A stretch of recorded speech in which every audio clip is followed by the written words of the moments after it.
नमस्कार। मैं डॉक्टर सुमन Palasia BA part third के सेकंड पेपर कथा साहित्य में मनु भंडारी जी की कहानी नशा पर आपसे बात करने जा रही हूँ। इसके पहले वीडियो में हमने मनु भंडारी जी के जीवन और उनकी कृतियों के बारे में संक्षिप्त रूप से आपको बताया था। अब हम बात करने जा रहे हैं उनकी कहानी नशा, मनु भंडारी जी की कहानी नशा की समीक्षा।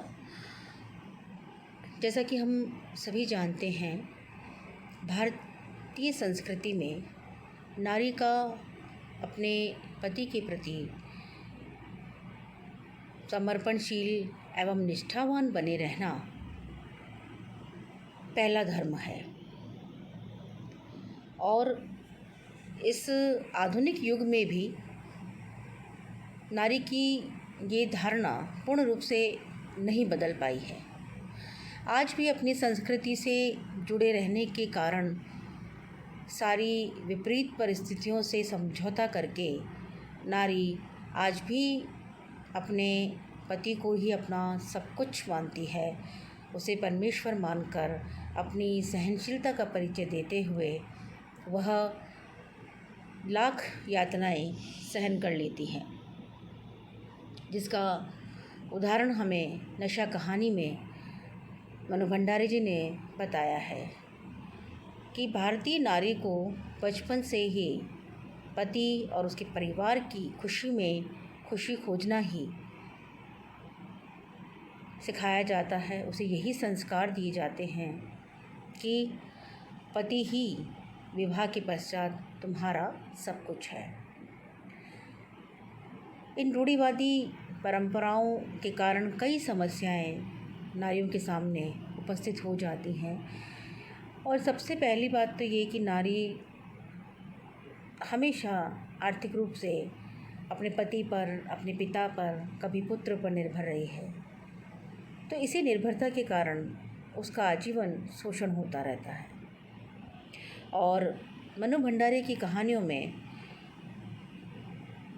उनकी दृष्टि आधुनिक यथार्थपरक दूरगामी ज़रूर रही है। उनकी लेखनी से दाम्पत्य जीवन का कोई भी ऐसा पक्ष जिसमें कि नारी की पीड़ा, उसकी विवशता, उसकी घुटन, उसकी बेबसी को उन्होंने बारीकी से नहीं दिखाया हो, ऐसा नहीं है। क्योंकि उनका ये मानना था कि दाम्पत्य संबंध मानव जीवन की आवश्यकता है और इसके बिना मनुष्य संपूर्णता को प्राप्त नहीं कर सकता। किंतु क्या दाम्पत्य जीवन में केवल स्त्री को ही अपनी पूर्णता का परिचय देना है और उसी को परिवार चलाना है? क्या पुरुष की कोई जिम्मेदारी या उसका कोई कर्तव्य नहीं है? लेकिन अधिकांश पूरे समाज में, और जब भी हम स्त्रियों के शोषण की बात करते हैं तो उसमें पुरुष सत्ता हमें हमेशा से हावी नज़र आई है। और स्त्री के जो शोषण है वह शोषण भी बहुत ही भयावह है।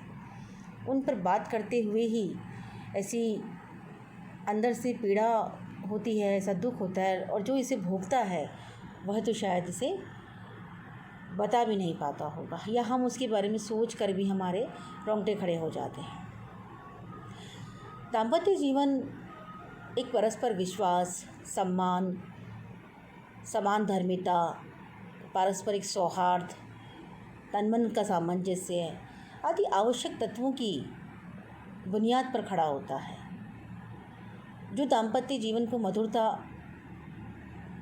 बनाए रखने के लिए बहुत ज़रूरी है। या दाम्पत्य जीवन में मधुरता आती है इन सब के कारण। सुखद एवं मधुर दाम्पत्य जीवन स्वस्थ परिवार और स्वस्थ समाज के लिए बहुत ही आवश्यक है। मनु जी की कहानियों में दाम्पत्य जीवन में पति पत्नी के बीच उत्पन्न होने वाले कई तरह के तनावों को उन्होंने अपनी लेखनी से बखूबी उभारा है कि एक ही छत के नीचे रहकर, एक ही साथ रह कर के कितनी दूरियां, कितना वैमनस्य, कितनी कटुता उनके मनों में आ जाती है और उनका जीवन कितना नीरस और बोझिल हो जाता है, उन्होंने अपनी इन कहानियों से हमें बताने की कोशिश की है। अब हम बात करते हैं नशा कहानी की। नशा कहानी की जो नारी है आनंदी, वो पतिव्रता निष्ठावान नारी है। पति की क्रूरता और आक्रोश के बावजूद भी समर्पणशील बनी रहती है।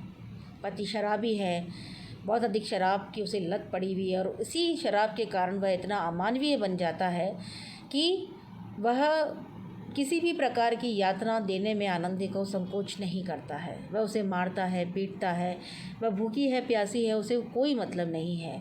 वह बेचारी बुखार में उसका बदन तप रहा होता है, तब भी वह उस नशेड़ी पति के लिए, जो कि कोई कार्य नहीं करता है, उसके लिए भी वह अपनी सिलाई से या जो भी आटा पीस करके, मसाले पीस करके जो भी वह धन अर्जित करती है, वह सारा का सारा पैसा ले जा करके वह अपने नशे की बोतल में झोंक देता है।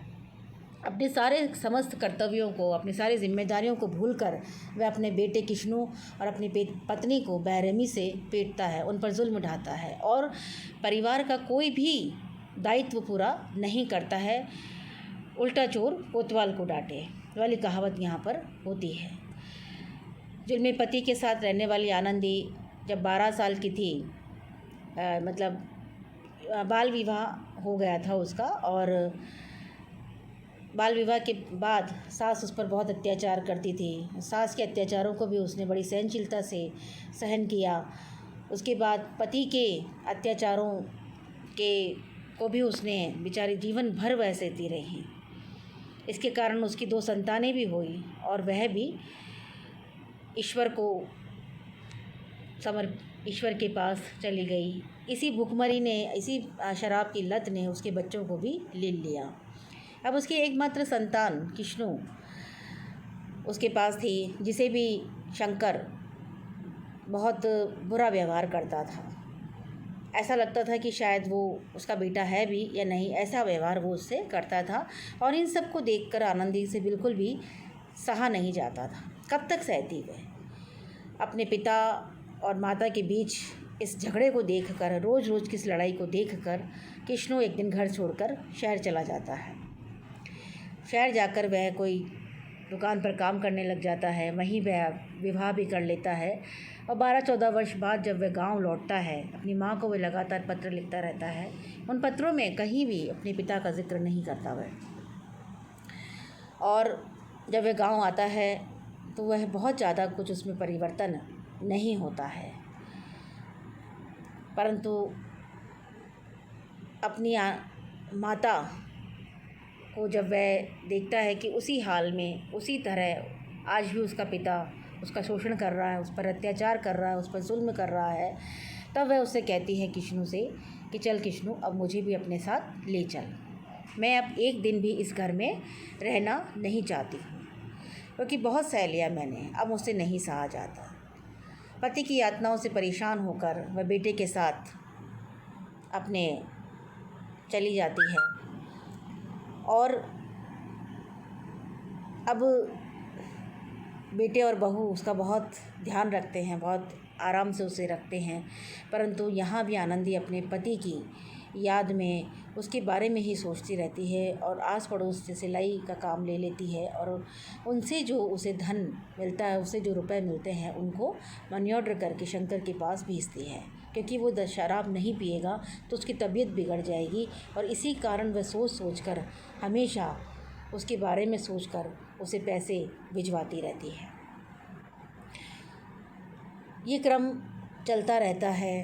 किश्नू पिता के सामने भी हो जाता है। वह अपने पिता को नौबत आ जाती है कि उसे मारने के लिए भी वह आक्रोशित होकर अपना हाथ उठा लेता है, लेकिन आनंदी उसे रोक लेती है।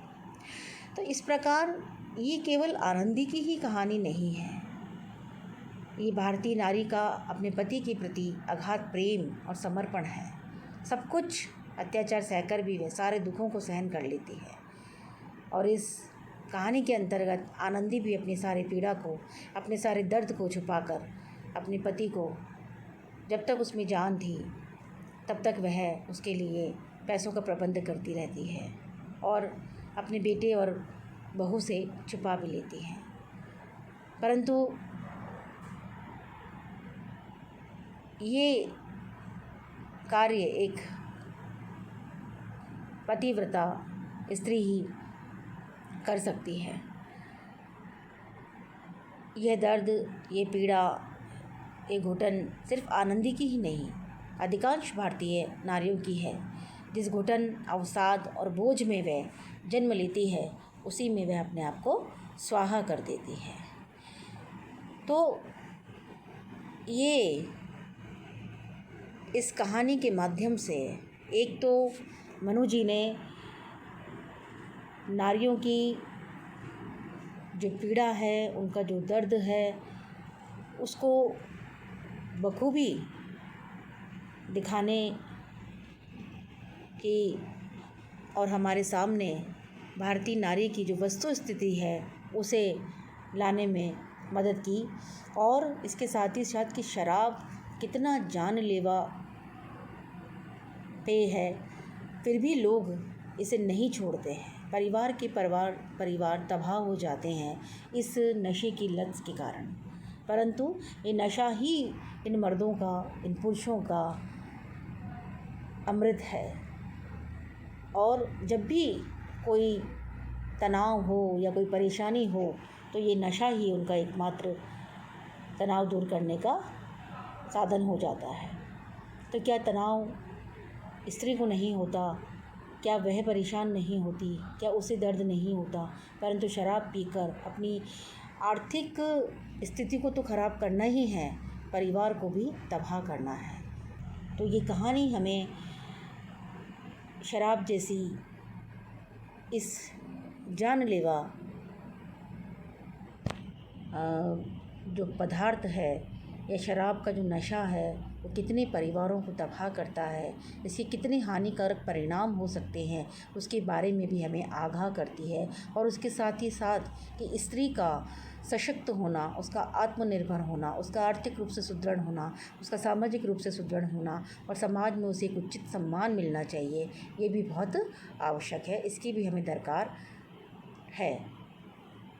तो इस कहानी के माध्यम से हम भारतीय नारियों की जो स्थिति है, उनका जो दर्द है, उसे भली भांति समझ सकते हैं।